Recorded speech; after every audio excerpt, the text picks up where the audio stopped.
For many of us, being wired is practically a job requirement. A new survey has found 42% of Canadians say their mobile devices have changed their work lives. But while a smartphone may be good for business, what does it do for the work-life balance? Our senior business correspondent, Amanda Lang, explores this side of the story.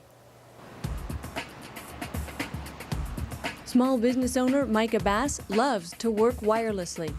His office is in his hands. Wherever he goes, he turns to his trusted technology. No question, for his business, tech has transformed it. People can always get you or get a hold of you.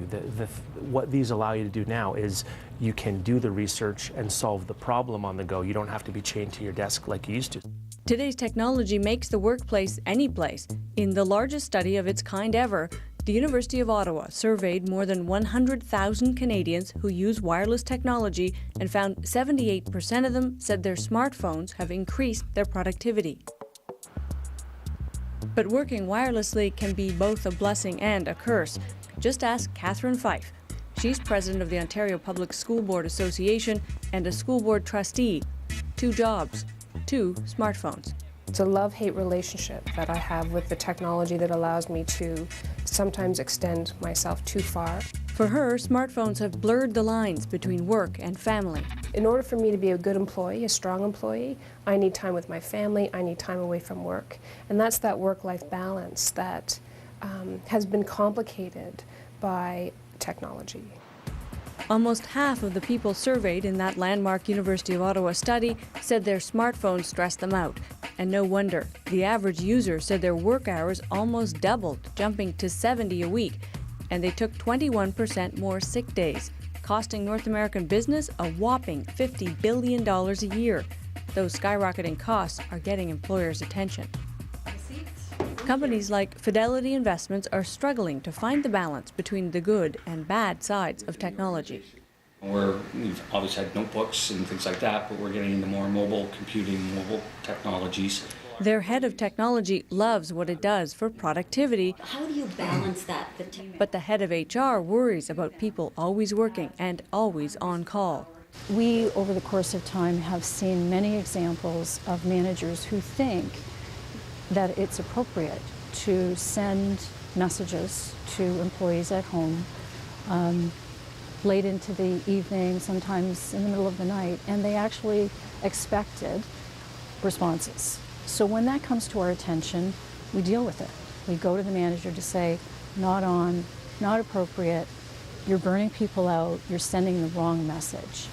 Fidelity's Nancy Lupi says her company is setting rules for employees around smartphone use, but keeping up with technology can be tricky. We have all kinds of guidelines and policies and training that we do around all of this stuff.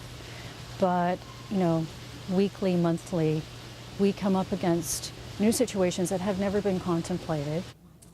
Nobody deals with those kinds of issues more than management consultant Linda Allen. She says companies have to think twice about what tools their people use.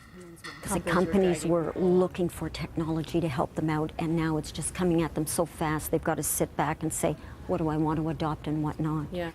And Allen sees an explosion of new business risks that come with doing business in public places. People are listening to you. You've got to be careful what you say for security reasons, for confidentiality reasons. You don't want any breaches to happen. And people forget this. They could be on the sidewalk having a conversation, and someone's walking behind them and they're saying everything that just happened in a meeting with company names and people's names. Whenever there are guidelines in place, a lot of these, it's like, you know what, you just don't do that. You're careful. Smartphones keep Catherine Fife on top of her job, but it brings pushback from her kids. When our children see us, always checking, always monitoring the work, and that's where, where quite honestly we have to get better at, understanding the optics of always working, how detrimental that can be to family life. I mean, that's just the honest truth of it, is that, the world may be changing, but there has to be some things in our lives that are sacred, that are, safe from, the work world. It has given me more freedom and flexibility, so I don't really think it's inhibiting, I think it's liberating.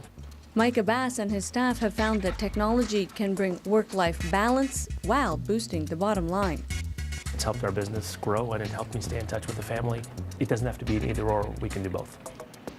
With 7 out of 10 Canadians now using smartphones despite their drawbacks, it's clear that for business, they're here to stay. Amanda Lang, CBC News, Toronto.